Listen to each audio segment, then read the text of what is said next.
conference season played out for you guys?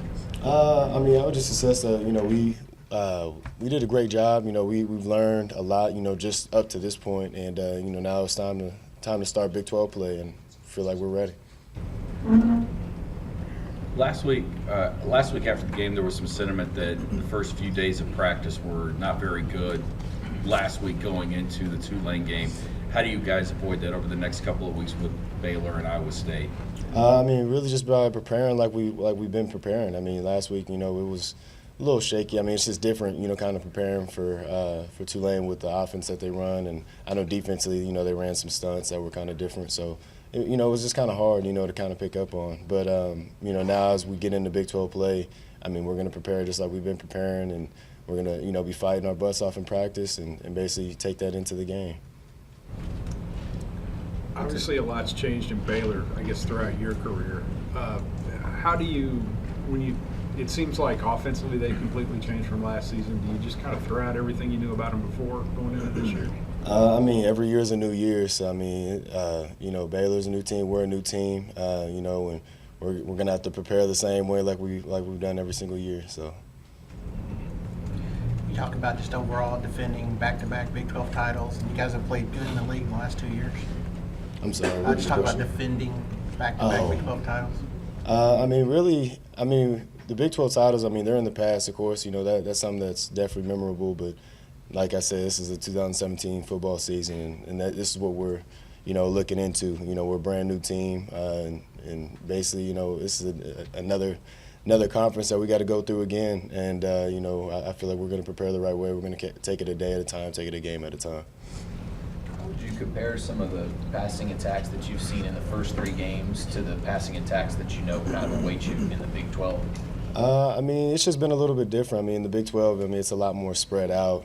You're probably going to get a little bit more passes than you are run, although people are going to still try to establish the run. But it's definitely going to be just different, compared from our non-conference games to the Big 12. How do you guys get ready for that? Or, obviously you're practicing and stuff, but is there a sense that you guys know that there's a bigger challenge ahead? Do you still kind of have something to prove? Of course, there's still a big challenge ahead. We feel like we have a lot to prove. That right there, that's been our mindset. We feel like we have to prove everything. It's us against everybody else. But, like I said, we're going to prepare, just like we would any other game, and we're going to practice our butts off. Sense of pride that you guys have not allowed a passing touchdown yet this season? I'm sorry? Is there a sense of pride that you have not allowed a passing touchdown this season? It's definitely a sense of pride. This is something that we've been talking about since last winter. Even the new guys, as soon as they came in, we told them, kind of what our goals were, and that's what we've been meeting so far. I think the last time you guys were undefeated going into conference play and ranked this high was 2014. You were just a freshman then. What do you remember about that season? I can just remember, we started off pretty strong. We got into conference play, played TCU, and, that was a big game that we lost. And it seemed like from there the season just didn't go as we wanted to. So, like I said, we got to just make sure we're on top of our things, which I don't think it's going to be a problem at all. And, we just need to keep on fighting and keep on getting better. There's a lot of room for improvement. You were a freshman then, or I think Orlando redshirted, Baker was running the scout team. I think Obo was playing sparingly. But did you guys learn a lot watching that team? Yeah, we learned a lot. We could actually just go back and just see some of the minor mistakes that we were making. A lot of the things were small details, but those small details matter. Stephen, when you've won 13 in a row, do you almost forget what it feels like to lose? Or how do you keep your guys' motivation going throughout the season? Our motivation, it's really just like we just make every game about us. It's about us getting better. It's about us basically going out there and playing our game. And, we don't really think about, winning and losing as far as, going into each game. We really just think about just going in there and of course, trying to get the W. That's the most important thing. But, our motivation has just been, to go to that national championship. It's what we want to play for. But, first it starts with the Big 12. Realize it's a different position, but how would you assess what Parnell Motley's done over the first few games? Parnell Motley, he's done a fantastic job. He's basically locked in that other corner spot. He's making plays. Everyone sees it, and he's going to continue doing that. He's prepared very well. He's had a great summer, great winter, and everybody is seeing that. He's brought it to the light. What can you tell us about his trash talking? Oh man, it basically just goes along with the game. Piedmont's just doing Piedmont.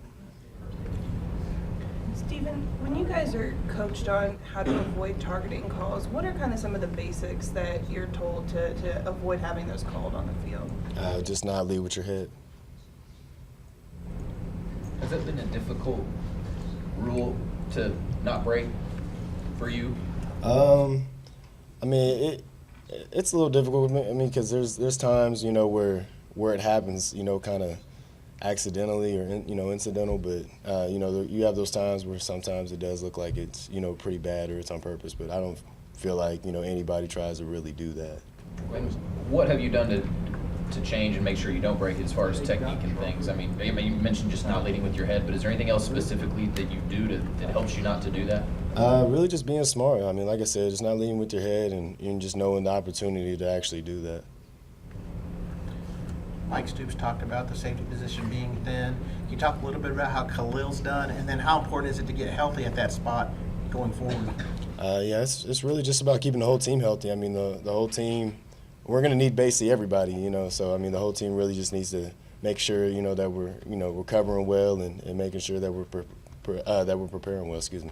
Any thoughts on Khalil and how he played? Khalil's been playing awesome. You know, that's a guy right there that we've been, you know, waiting to step up. And, you know, he stepped up a couple of games last year, but this year he's really, you know, put on a different DNA. And you know, he's been playing great.